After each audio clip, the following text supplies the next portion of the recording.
அண்ணா ஜனநாயகத்தில் போராட்டம் நடத்துறது தப்பு இல்லைங்க அண்ணா. அது தாவேக்காவாக இருக்கட்டும், எந்த கட்சியாக இருக்கட்டும், போராட்டம் பண்ணட்டும்.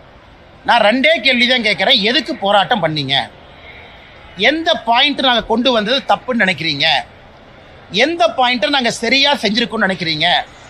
தாவேக்கா அதிகாரப்பூர்வமாக ஜேபிசி ஜாயின்ட் பார்லிமெண்ட்ரி கமிட்டிக்கு லெட்டர் பேடில் உங்கள் சஜஷனை கொடுத்தீங்களா? இன்றைக்கி நான் வந்து போராட்டம் பண்ணுறேன், எங்கள் தலைவர் சொல்லியிருக்காருன்னு கீழே சுற்றிட்டு இருக்கிறீங்க. சரி, உங்களுக்காக ஜேபிசி போட்டோம், 1 கோடி பேர் சஜஷன் கொடுத்தாங்க, 1 கோடி சஜஷன் வந்துச்சு.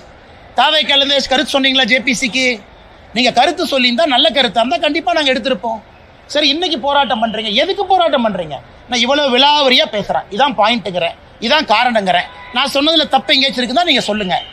எதற்கு போராட்டம் செய்கிறேன்னே தெரியாமல் ஒரு கட்சி தமிழ்நாட்டில் போராட்டம் செய்து கொண்டிருக்கின்றார்கள், அது தாவேக்கா. எதுக்கு போராட்டம் பண்ணுறாங்கன்னு? ஆனால் இந்த பாயிண்ட் தப்பு. எத்தனை டைம் இந்த சட்ட திருத்தம் மாற்றிருக்கிறாங்க? 54 முதல் சட்டம், அதன் பிறகு அவ்வளோ அமெண்ட்மெண்ட், 95 பெரிய சட்டம், அதன் பிறகு அவ்வளோ அமெண்ட்மெண்ட், 2013 மேஜர் அமெண்ட்மெண்ட்.